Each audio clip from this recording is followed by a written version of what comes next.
Gautam neuro care brain stroke migraine fits brain and spine surgeries కి best neuro surgeon. AP రాజకీయాలు రోజు రోజుకు heat ఎక్కిపోతున్నాయి. ఒకవైపు అధికార వైసీపీకి దీటుగా టీడీపీ జనసేన పార్టీలు వ్యూహ ప్రతివ్యూహాలు రూపొందించే పనిలో నిమగ్నమై ఉన్నాయి. మరోవైపు షర్మిల కాంగ్రెస్ పీసీసీ చీఫ్ పదవిని స్వీకరించబోతున్నారు. వైసీపీ అసంతృప్తులు షర్మిల వైపు చూస్తున్నారు. గతంలో కాంగ్రెస్ లో పనిచేసిన వాళ్లంతా షర్మిల చేరికను బలపరుస్తున్నారు. అయితే జగన్ కు యాంటీగా షర్మిల వెళ్లడంపై సర్వత్రా ఉత్కంఠ నెలకొంది. షర్మిల కాంగ్రెస్ పార్టీని బలపరచాలంటే అధికార పార్టీని విమర్శించక తప్పదు.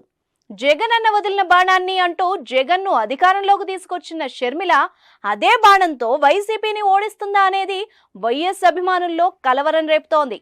ఇదిలా ఉండగా షర్మిల పీసీసీ చీఫ్ పదవి స్వీకరించే కంటే ముందు తన కొడుకు రాజారెడ్డి నిశ్చితార్థం హైదరాబాద్ లో ఘనంగా ఏర్పాటు చేసింది. గురువారం రాత్రి గండిపేట గోల్కొండ రిసార్ట్ లో రాజారెడ్డి అట్లూరి ప్రియ నిశ్చితార్థం జరిగింది. అయితే ఈ కార్యక్రమానికి జగన్ హాజరవుతారని తెలుస్తోంది. గన్నవరం విమానాశ్రయం నుంచి హైదరాబాద్ చేరుకొని నేరుగా రిసార్ట్ కు వెళ్తారు.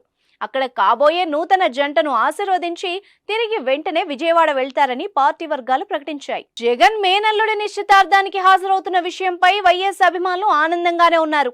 రాజకీయంగా వైరం ఉన్నా రక్త సంబంధానికే జగన్ ప్రయారిటీ ఇస్తున్నారంటూ గర్వంగా చెప్పుకుంటున్నారు. అయితే జగన్ ఈ రోజు జరిగే నిశ్చితార్థానికైతే హాజరవుతారు, కానీ ఫిబ్రవరి 18న రాజస్థాన్ లో జరిగే పెళ్లి వేడుకకు మాత్రం హాజరు కారు అని జగన్ వ్యతిరేకులు ప్రచారం చేస్తున్నారు. ఎందుకంటే పెళ్లి నాటికి ఏపీలో రాజకీయ సమీకరణాలు ఖచ్చితంగా మారతాయని, షర్మిల జగన్ మధ్య రాజకీయ వైరం మరింత పెరుగుతుందని వాళ్ళు చెప్పుకుంటున్నారు.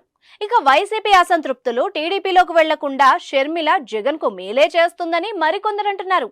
చూద్దాం, ఏపీ రాజకీయ యుద్ధంలో రక్త సంబంధం ఓడుతుందో గెలుస్తుందో.